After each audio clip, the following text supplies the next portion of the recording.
Bueno, el siguiente tema es un tema muy importante que habíamos venido posponiendo desde las reuniones anteriores de amigos de la homeopatía, pero ya es necesario que ustedes la conozcan. En primer lugar, porque es una cuestión muy frecuente en consulta, más en niños que en adultos, pero también en los adultos. Entonces, también los adultos hacemos cosas con nuestra piel, entonces es importante saber cómo le hacemos nosotros con la homeopatía. Este tema de fiebre es un buen ejemplo de las diferencias de cómo pensamos los homeópatas y cómo vemos las cosas a cómo se ve en medicina materialista o alopática. Primero que nada vamos a hablar de la temperatura. Ahorita quiero empezar con algo que es clásico. La temperatura normal del cuerpo oscila, quiere decir que sube y baja dependiendo de muchos factores, de la temperatura ambiental, de mi actividad, de mi geografía, de mi mentalidad. Incluso gente muy agitada puede tener más actividad metabólica y mayor temperatura, pero puede estar no menos de 36.1 y no más de 37,5 por lo general. Esto para empezar a hablar de lo que es la temperatura, porque muchas veces empezamos a decir que mi hijo tiene fiebre cuando tiene 37, ¿no?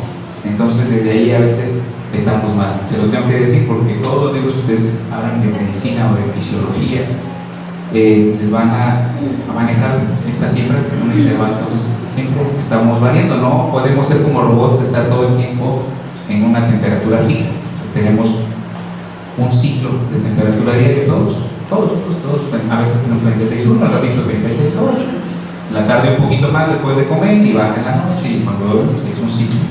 Entonces si agarran ustedes y ven a su niño y dicen, ay, tiene 37,4 después de comer o por la tarde, bueno, guarden la calma, está todavía dentro de lo normal, no tiene fiebre de 37,2, por favor. Esto tomado en una región axilar porque el cuerpo no tiene la misma temperatura en todos los sitios. Actualmente se puede tomar en la frente, en los oídos, que es lo que hacemos por más rapidez en la consulta, en la boca, que es clásico, el termómetro oral, en la axila, también es muy clásico porque es cómodo y es más higiénico, y en el recto, que es pues lo más exacto pero lo más incómodo, ¿no?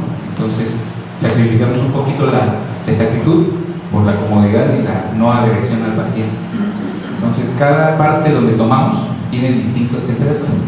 A veces me tomé en la frente y salió 35, bueno, porque está más expuesto, porque toca el aire, etc. En el oído tiene sus características, que es inmediata.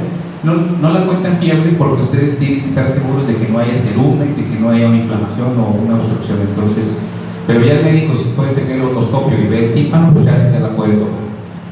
En la boca es accesible, pero pues puede tener una cuestión de higiene también y de contaminación o de contagios por no manejar bien este termómetro, ya que es una mucosa, entonces tiene uno contacto con más bacterias, a veces solo por tomar la temperatura.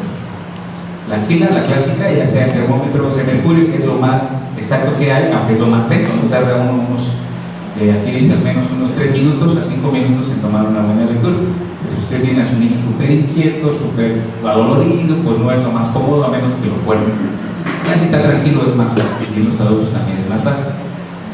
Y en el recto, bueno, es también un poco incómodo, aunque es la más exacta,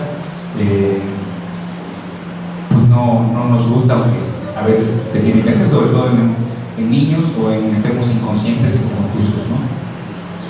Bueno, las diferencias es que en el recto siempre hay un poquito de mayor temperatura, hasta medio grado que en la boca, y hasta el 0.3 grados mayor que en la axila. Entonces a estas diferencias nos referimos a que no es la misma temperatura de todo el cuerpo. Pero vamos a tomar como una generalidad, ya que ustedes usan más la axila, también nosotros, pues 36.1 a 37.5. De inicio, ahora sí, cuando hablamos de fiebre, pues va a ser una elevación de la temperatura que supere los 38 grados centígrados. Ahí sí, cuando me digan, por favor, en los mensajes o en las llamadas de que su hijo tiene fiebre, es que tiene más de 38, para que no nos confundamos, sino que estudiemos medicina que no es necesaria. Entonces, la temperatura, cuando ya es fiebre, se eleva como respuesta fisiológica ante una agresión patológica u otros factores. Por lo general, son infecciones, aunque no es todos los casos fiebre, infección, ¿no? Entonces, es una respuesta de nuestro cuerpo ante una agresión. Entonces, no es la agresión misma, no es el bicho mismo, sino es lo que yo hago como cuerpo cuando hay una cuestión de agresión. Elevo la temperatura y es un síntoma, como una bandera que nos avisa: algo está pasando, ayuda, o pónganme atención. Lo más fácil sería: hay un medicamento, cállate, y seguimos adelante. Pero no, hay que ver y atender a nuestro paciente, porque por algo tiene 38. No quiere decir que nos aloquemos, que hagamos cosas descabelladas, pero sí ponerle atención, llevarlo al médico al menos, que lo diagnostique y que veamos qué está pasando. La fiebre es una de las manifestaciones clínicas más frecuentes en patología. ¿Qué quiere decir? Que es un síntoma que aparece mucho, pues a veces por todo y a veces por nada. O sea, por grandes infecciones y a veces por ligeras infecciones o por ligeras cuestiones. Es el común denominador de múltiples procesos patológicos, o sea, muchas enfermedades, y no necesariamente es infecciosa. Ya les dije, la mayor parte sí lo es, pero también hay algunos cánceres, por ejemplo, que dan fiebre, algunas cuestiones autoinmunes que dan fiebre, y afortunadamente son mínimas, son un porcentaje muy bajo, y los detectamos porque son precisamente atípicos o anormales, ¿no? Pero lo más común cuando alguien tiene fiebre es una infección, ¿vale? De entrada. ¿Por qué nos da fiebre? Esto lo estoy manejando a nivel pacientes. Tenemos esta plática también para médicos y para homeópatas, también ustedes lo saben, ya con los medicamentos. Entonces, por lo general la fiebre aparece como una respuesta ante un agente invasor, ya sea un virus, una bacteria, un hongo, un parásito u otras sustancias. Entonces, este muchacho que está teniendo un virus, o representa un virus, porque es una caricatura, pero representa un virus, trata de anidar o trata de inocular o de infectar nuestro cuerpo.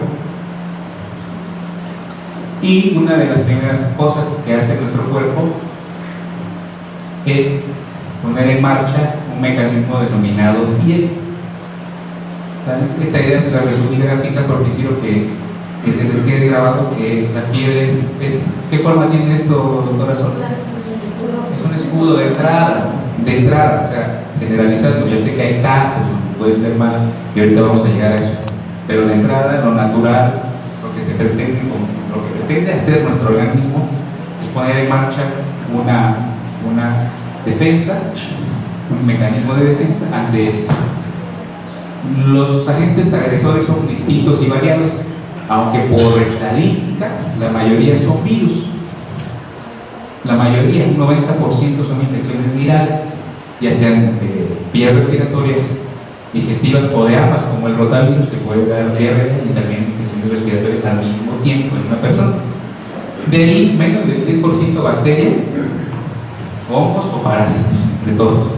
Entonces, cuando alguien tiene fiebre, ya sabemos que es por una infección viral, 90% seguro de que va a ser un virus, pues de entrada. Por estadística nos apoyamos en eso. De cada 100 fiebres, 90 al menos van a ser de algo viral, y de ahí menos de entrada. Entonces, esto es la idea, ¿no? La fiebre funge cuando estamos sanos como una defensa inicial o un mecanismo de defensa inicial.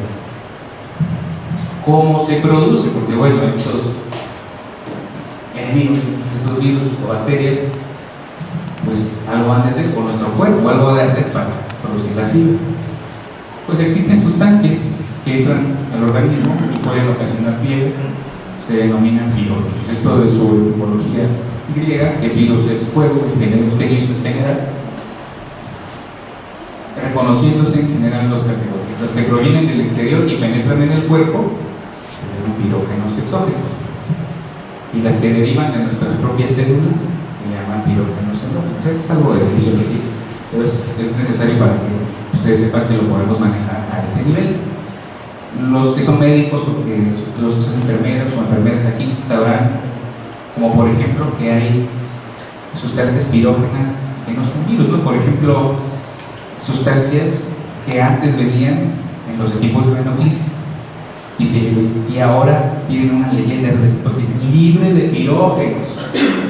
Quiere decir que antes a alguien a veces le ponían un suero en la vena y le daba fiebre, no por una infección, sino porque las sustancias que tenían los plásticos con los que se hacían esos equipos de venoclisis podían producir fiebre y no por una infección. Ahora los más modernos están libres de pirógenos. Eso es un ejemplo de los que vienen de afuera y nos dan fiebre. Pirógenos externos también nos pueden dar fiebre, pirógenos de tipo toxinas que consumimos o que respiramos, etc. ¿Okay? Por alguna manera llegan a nuestro organismo. Pero las más comunes son las que derivan en nuestras células al generar un plan de defensa. Entonces, la mayoría son endógenos.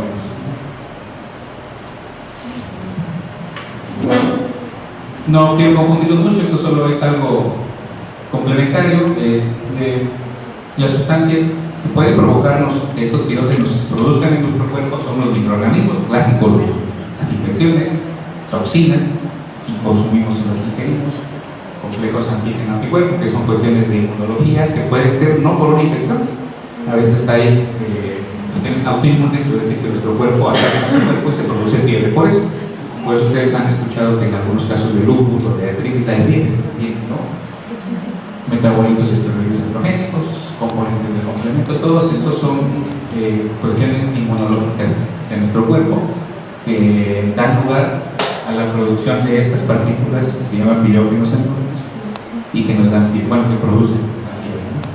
¿Cómo se produce? Pues estas moléculas que ya sea porque entró un organismo, porque lo produjo nuestra célula o porque una toxina está presente, llega a nuestro cerebro a una parte que se llama hipotálamo y ahí modifica el termostato. Nosotros tenemos una medida que regula aquí el hipotálamo, normalmente en 36 grados, en el rango que yo les dije, ¿no? 36,1 a 36. Pero pues estos pirógenos lo modifican, se producen otras sustancias que se llaman prostaglandinas y esto sube ahora el termostato, como cuando ustedes le suben al carro el nivel de temperatura. Ahora dice que vamos a estar en 38,5, ¿sale? Y ya todo el cuerpo se pone en marcha para lograr esa temperatura. El mecanismo más frecuente es el escalofrío o el temblorina, para producir contracciones musculares que dan calor como si hiciéramos ejercicio. Por eso ustedes han visto que sus hijos cuando tienen fiebre, cuando empiezan con la fiebre, empiezan con frío, ¿no? Frío glacial, como si estuvieran congelando. Es porque el termostato le está diciendo a su cuerpo o a su cerebro que la temperatura está baja y que tiene que echarle ganas para hacer la temperatura correcta, que lo que él cree que es correcto ahora es 38, ¿no? 38. Y hay una vasodilatación, entonces ahí así se produce la fiebre. Entonces, digan ustedes por lógica, si tapamos al niño o al paciente porque tiene mucho frío, pues sube un poco más el termostato, ¿no? Entonces, este es, en resumen, podemos estudiar un mayor nivel, pero no tiene caso para este tipo de conferencia. Ahora ya está en 38 el termostato y está produciendo y produciendo y produciendo calor. Esto tiene sentido ahorita que lleguemos a la parte de qué hacemos para tratarla, porque cuando comprenden este mecanismo saben por qué es que baja y sube. La fiebre, bueno, aquí arriba dice de qué sirve la fiebre. Ya lo van entendiendo, la fiebre tiene un valor de sobrevida y ofrece ventajas biológicas y tiene un papel fundamental en la defensa del organismo.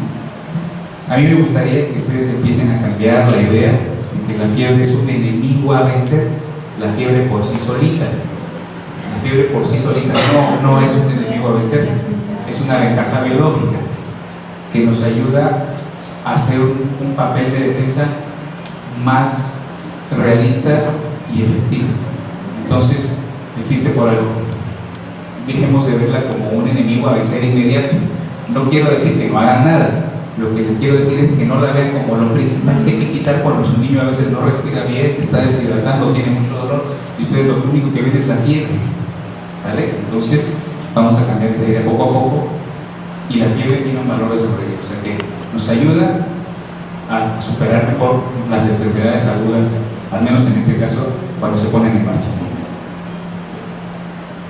Durante los estados febriles el organismo aprende a defenderse y adquiere por lo tanto un papel de inigualable importancia, el respeto que podamos tener hacia ella.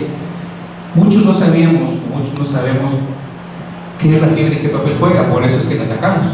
Entonces, ahora que la estamos conociendo, tenemos un respeto por la inigualable importancia que tiene.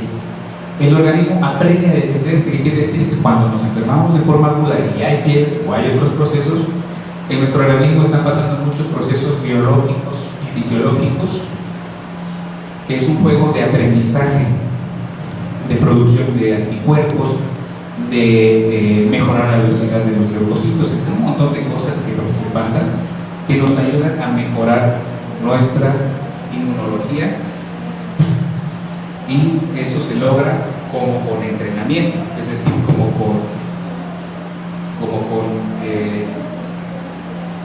enfrentarse a esta situación.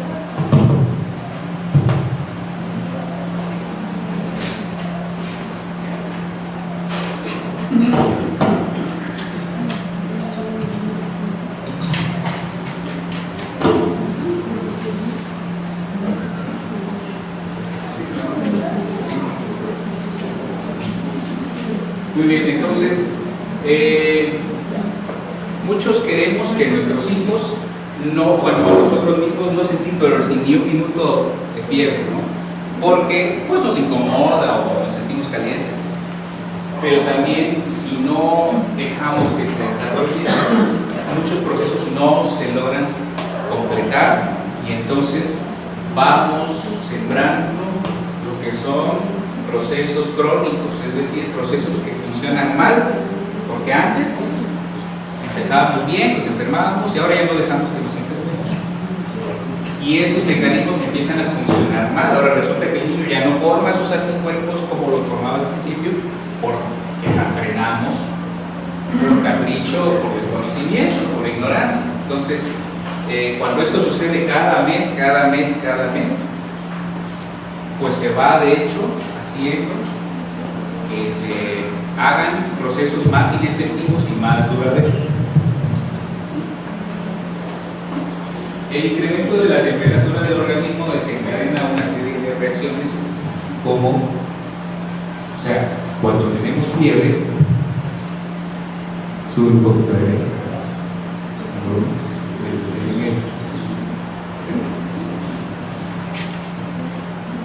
Sí, bueno,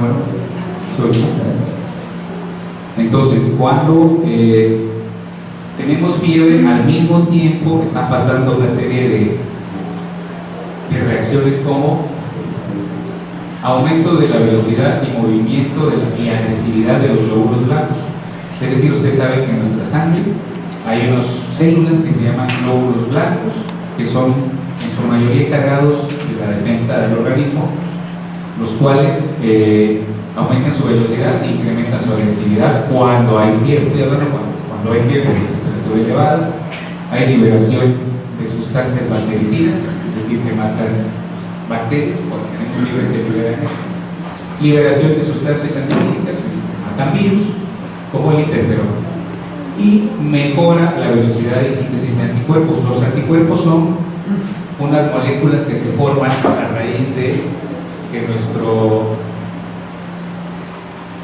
sistema inmunológico reconoce al enemigo y plantea una defensa química para ellos. En esta imagen podemos ver cómo una célula blanca está persiguiendo un leucocito a una bacteria. Este puntito es una bacteria, y esta velocidad y esta agresividad de nuestra defensa mejora arriba de los 38 grados. Si no, se hace más lento y más débil. Ahí ya se la logró poner, que se llama fagocita. Entonces, esto está pasando millones de veces, porque hay millones de virus y bacterias cuando tenemos una infección, y también tenemos millones de células así, que son nuestros soldados que nos están ayudando. Entonces, todo ese proceso está pasando, y a veces nosotros queremos que ya sea así. Ya, por favor, ya está pasando, sí está más rápido de lo normal, pero pues no es inmediato. Entonces, comprender esto nos ayuda a no desesperarnos y a saber qué es lo mejor que puede estar pasando en ese caso. caso contrario, si ustedes dicen, no, lo voy a enfriar un poco, pues baja la velocidad, baja la liberación, baja la liberación de sustancias antivídicas, va a desmejorar la velocidad de síntesis de anticuerpos. Cuando tienen fiebre, sean niños o adultos, la misma fiebre nos induce al sueño, o sea, nos obliga a reposar y disminuye las demandas de energía. ¿Por qué? Entonces nos sentimos ponchados y dicen, ay, me quiero ir a la cama, el niño se quiere ir a dormir o ya se durmió, porque el mismo plan de defensa dice que la energía debe de concentrarse en resolver la infección. Y es una de las preocupaciones. Ay, no se ha levantado todo el día, o yo, pues no estoy levantado a trabajar. Pues claro, está enfermo, ni modo, tiene que pasar poco. Cuando tenemos fiebre, disminuye la producción de toxinas bacterianas. Es decir, estas amigas, que son las invasoras en el caso de una infección bacteriana, no pueden producir sus toxinas bien cuando están por arriba de 38 grados centígrados. Mejora la penetración de sustancias nutritivas. Nuestro cuerpo se nutre mejor para luchar arriba de los 38 grados porque la porosidad de los vasos sanguíneos se abre más. Entonces, el intercambio de nutrientes es más fácil. Disminuye la disponibilidad de hierro para las bacterias, que es una sustancia que ellas usan para reproducirse. La temperatura arriba de 38 grados facilita el intercambio de gases por obvias razones físicas y químicas y mejora la oxigenación celular al abrir esta cuestión de la porosidad capilar, o sea, de los vasos sanguíneos.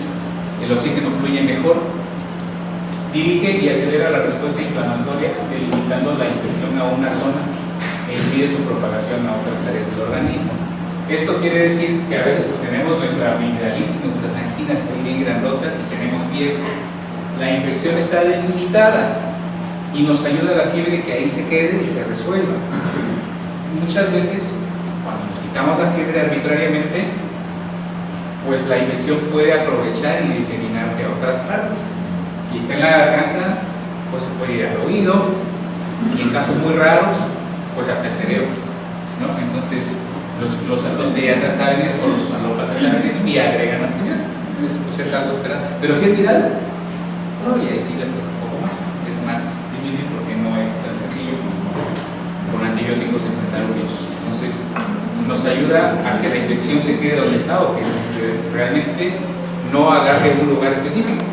¿En qué casos? Pues en los casos en los que hay fiebre y todavía no hay síntomas. Hay veces que ya tenemos fiebre y dicen, pues todavía no tengo tos, no tengo diarrea. ¿Qué irá a pasar? Pues todavía ni siquiera ha logrado agarrar un lugar específico donde infectarse y sigue una batalla general por no infectarse.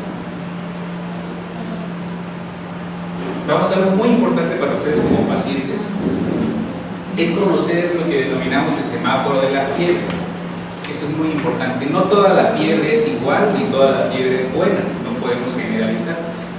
La fiebre que nos ayuda es la fiebre baja o la fiebre sin riesgo, que es entre 38,0 y 39 grados. Cuando un paciente, sea niño o adulto, tiene entre 38 y 39, no hay absolutamente ningún riesgo real de que algo les pase y se pone en marcha todo lo que ya les platiqué de las ventajas biológicas de la fiebre. Pero si un paciente tiene de 39 a 40, se siguen aprovechando las ventajas biológicas, pero ya hay un riesgo moderado, no es algo real. Pero si mi paciente tiene por arriba de 40 grados, el riesgo es real y considerable. Sí, es una fiebre no tan buena o ya mala, porque sí está bien, nos está ayudando a todo lo que les dije y acabar con los invasores, pero también puede acabar con nosotros. Entonces hay que ser realistas y hay que tener en cuenta esta cuestión con el semáforo de la fiebre. Pero bueno, es muy diferente que ustedes digan, es que tiene 37,5 y le voy a dar paracetamol o algo para que me digan, pues sí, tiene 40 y lo voy a llevar a urgencias. Tienen razón, llevan a urgencias, ¿no? Ahorita les voy a poner la columna de plan de acción. Esta es nada más la clasificación en base a la pura temperatura y a un semáforo que pues nos hace una analogía de cuando estamos bien, más o menos, no ves, ¿no? 37.9 no es fiebre, es febrícula. Estamos en veremos por ahí. Ahora, cuando tenemos fiebre, hay síntomas asociados o hay molestias asociadas. Por ejemplo, cuando tenemos febrícula, puede que ni tengamos síntomas, nada más un poquito elevada la temperatura. Cuando tenemos fiebre baja, ya puede haber inquietud, pérdida del apetito, o el paciente puede estar decaído. Si sube la temperatura, también aumentan las molestias.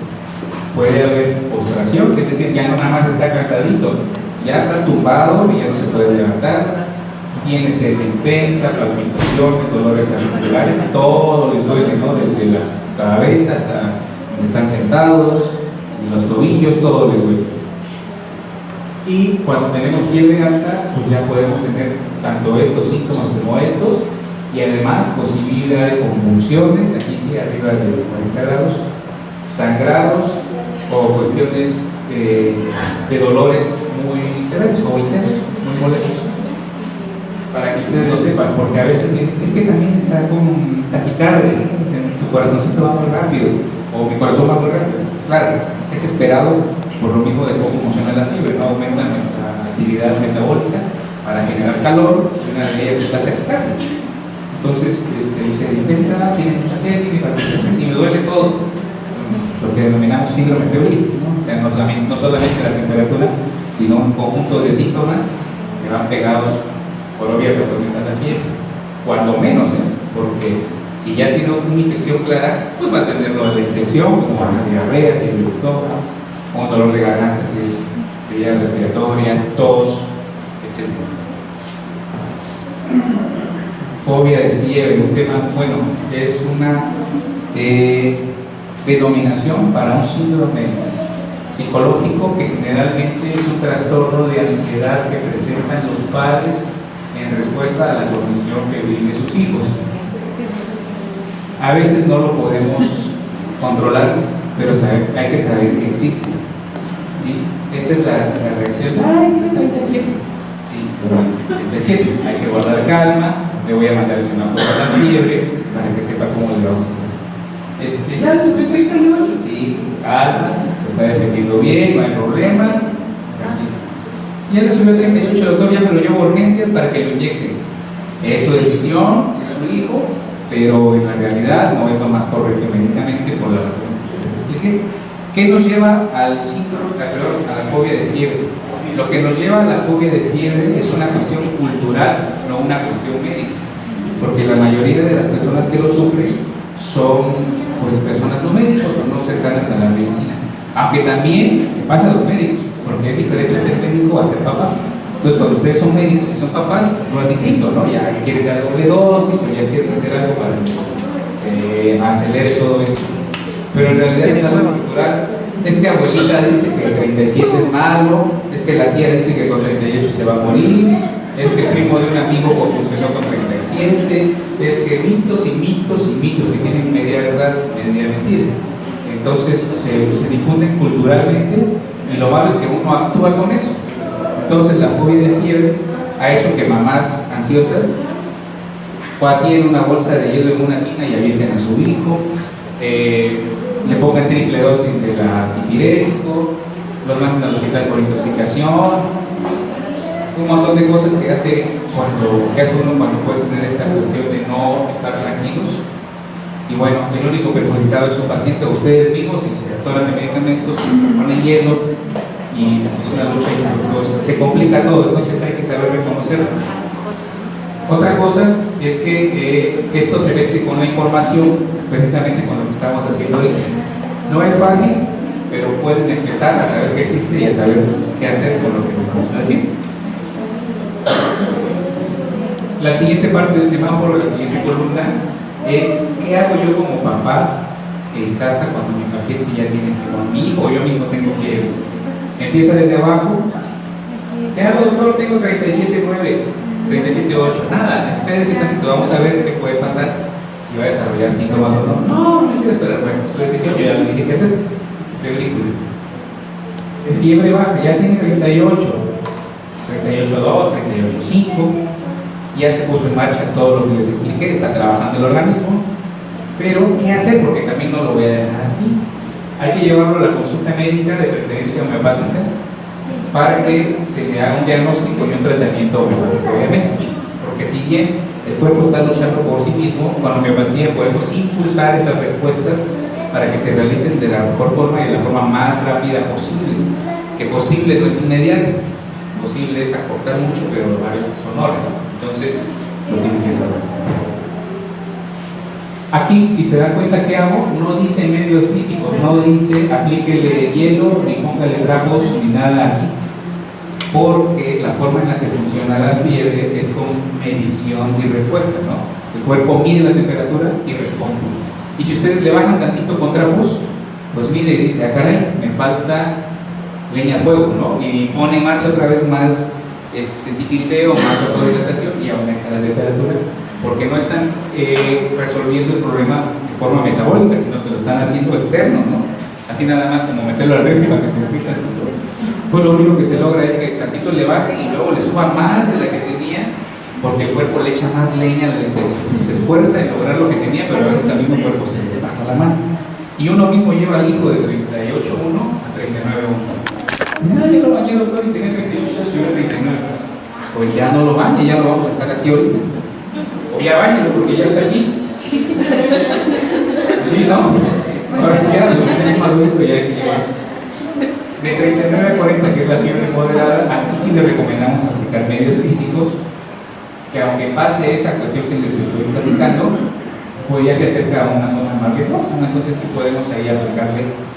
Y obviamente no nada más eso, sino que tenga su consulta, su diagnóstico médico homeopático y su tratamiento homeopático de preferencia. No recomendamos aquí antipiréticos, paracetamol o ninguna otra cuestión alocada. Pero bueno, supongamos que es un niño rápido, que elevó la temperatura a 40 grados, porque también hay casos en los que sucede porque ya genéticamente o crónicamente tienden a hacer eso, a ser muy agresiva su fiebre.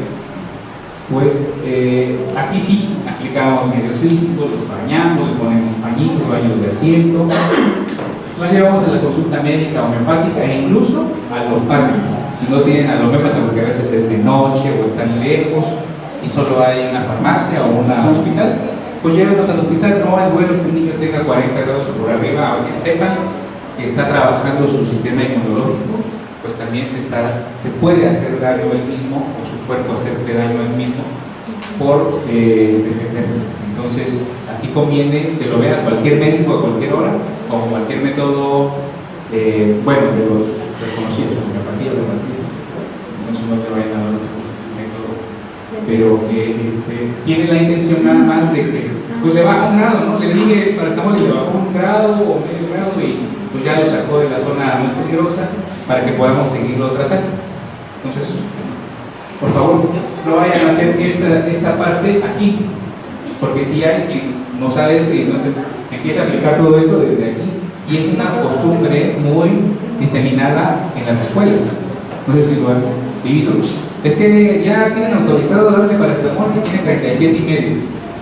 Está muy diseminado, es una mala práctica porque ni los pediatras apoyan eso.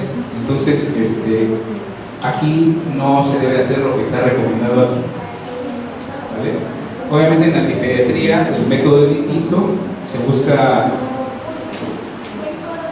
cubrir ese síntoma de la fiebre, pero también les agregan antibióticos para cubrir la parte que saben que no se va a cubrir, que es la defensa abierta, ¿no? Mato a los soldados, pero también hago otra cosa para que se cubra esa parte, pero no funciona mucho en lo viral. Entonces, algunos pediatras más sensatos, con escuelas más nuevas, ya están recomendando no quitar la fiebre de entrada.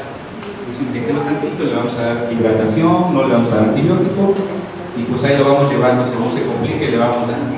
Y lo más seguro es que terminan curando solos, que es la filosofía más efectiva y realista. Enfoque homeopático. Entonces, cuando tenemos fiebre, pues es por algo, y la fiebre, que es un síndrome, pues puede darnos todas estas molestias, ¿no? Dolor, síntomas mentales. ¿A qué nos referimos con síntomas mentales? Que su niño o ustedes pueden estar ansiosos, quietos, enojados, más de lo normal, irritables, etc. Otros síntomas, es decir, que a veces tenemos fiebre y ya tenemos nuestro diagnóstico, nuestra amigdalitis, nuestra gastroenteritis, lo que corresponde. escalofríos, entonces los homeópatas cubrimos todo, tratamos de cubrir la mayoría de síntomas con nuestros medicamentos, todos los síntomas, y no nada más aislados tapando baches, así, ay, le mando para la fiebre, para la sed, no, tome agua, para el dolor, el paracetamol también lo cubre, el dolor. Los síntomas mentales, no, pues no puede ir al psiquiatra para eso.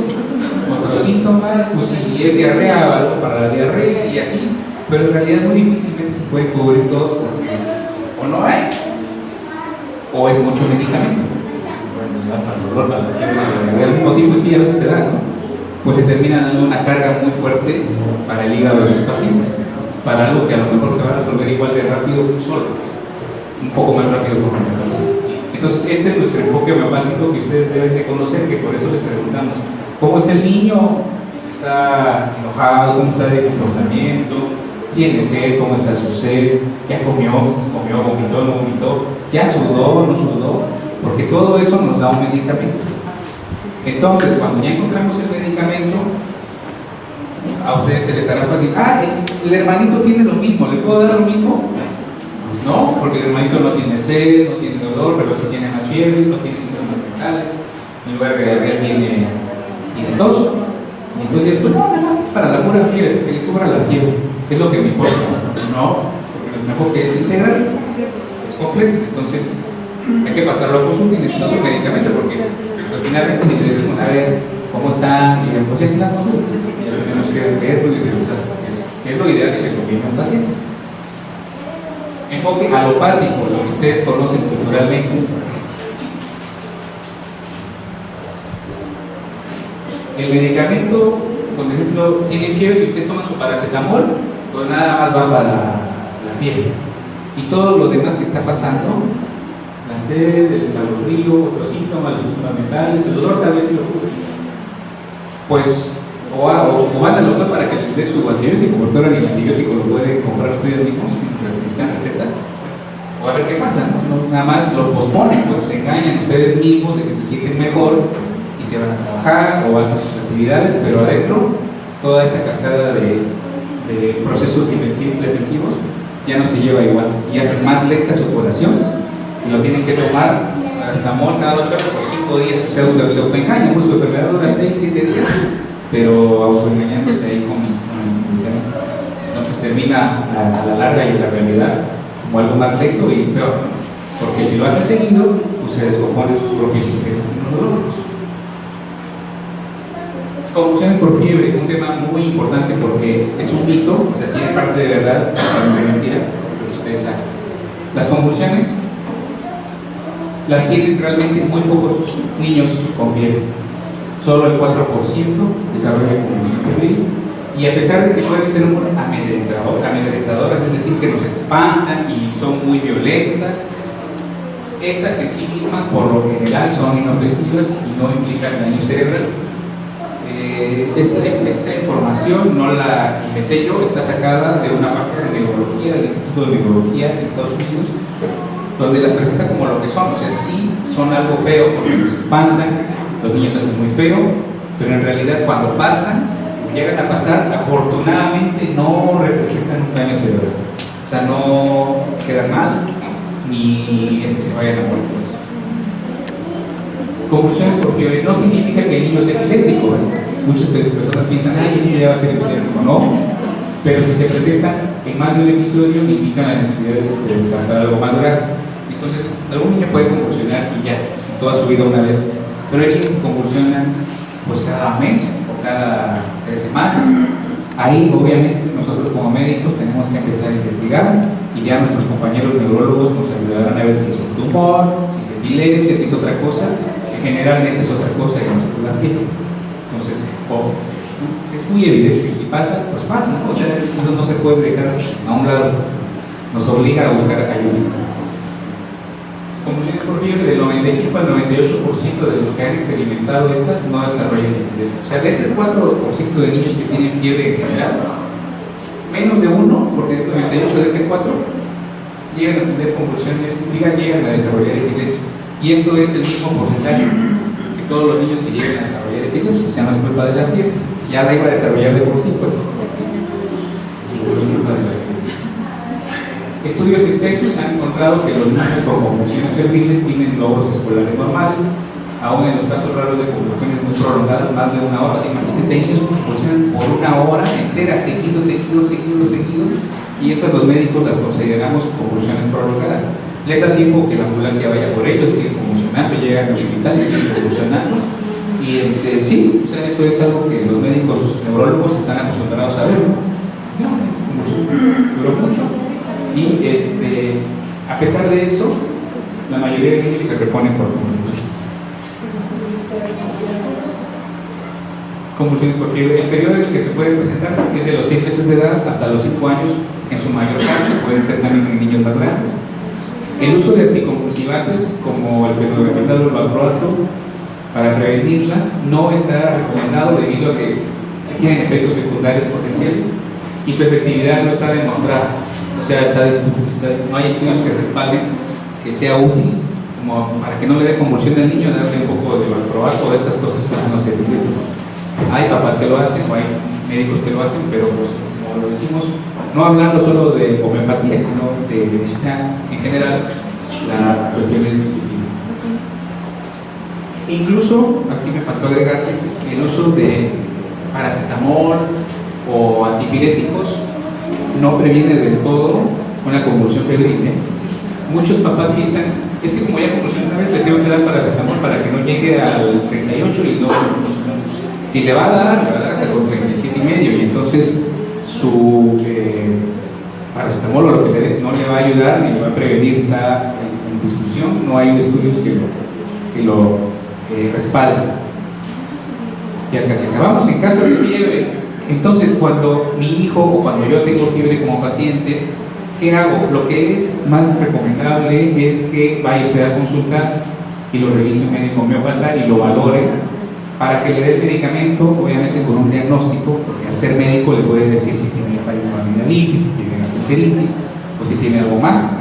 Le dé el medicamento que requiere su padecimiento entero, lo que vimos, integral, y que nunca va dirigido solo para la fiebre. Hay pacientitos que no respiran bien, les decía yo, que están deshidratados y que tienen fiebre. Entonces la fiebre y la fiebre, pero no respira, pero la fiebre y la fiebre. Entonces aquí es integral y es con una valoración completa. Esto ayudará a que la fiebre dure el menor tiempo posible, que cada vez se presenten menos cuadros febriles y menos intensos.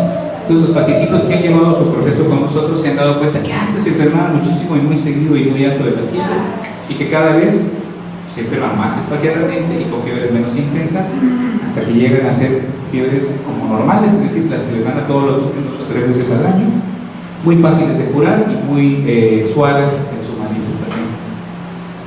Se debe ofrecer, cuando hay fiebre, pues una mayor cantidad de líquidos para evitar deshidratación, retirar el exceso de ropa, porque hay papás que los cubren más y más y más y pueden subir hasta un grado. Darle una cobija liviana o una sabanita ligera para dormir, si es que no los quieren dejar curarlos. ¿Cuánto tiempo puede tener fiebre un paciente? Pues depende, porque hay pacientitos que tienen 2 o 3 horas y es muy fácil curarlos porque nada más tienen una gripa, o hay pacientes que pueden tener 21 días de fiebre continua si es que tienen fiebre tifoidea, si es que tienen ¿cómo? Ah, claro, que con cánceres duran meses, puede tener meses intermitentes, ¿no? Pero exactamente, pero en casos comunes y frecuentes, una tosferina puede darle 10 días seguidos de fiebre, la tifoidea también, 15 días, pero no es lo mismo, les digo, a cuando llevan una gripita que puede durar un día o 2 o máximo 3, si es que están mal los pacientes de su sistema inmunológico.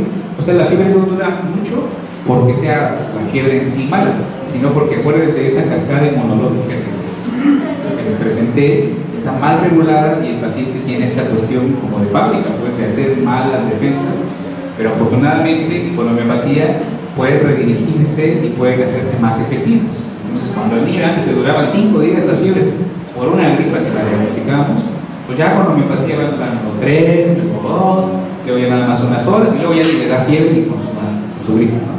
Entonces logramos eso. Esto se los digo porque a veces pasan, ay doctor, van 3 horas y no se le baja la fiebre. ¿Ya? Pero ya se fijó cómo respira, sí, ya respira. Ya dejó de morir. Pero la fiebre, pero ya se durmió, ya no está tosiendo tanto, pero la fiebre, todo lleva su orden, ¿no?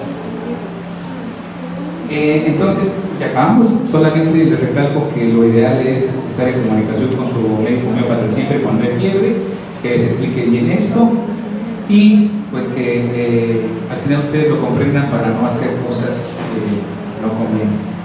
Yo les agradezco su atención por esta charla. La bibliografía básica para esto está en libros de Semiología y Fisiología Médica, Fundamentos del Diagnóstico Alopático y un folleto informativo del libro que va a ser. Muchas gracias. Buenas noches.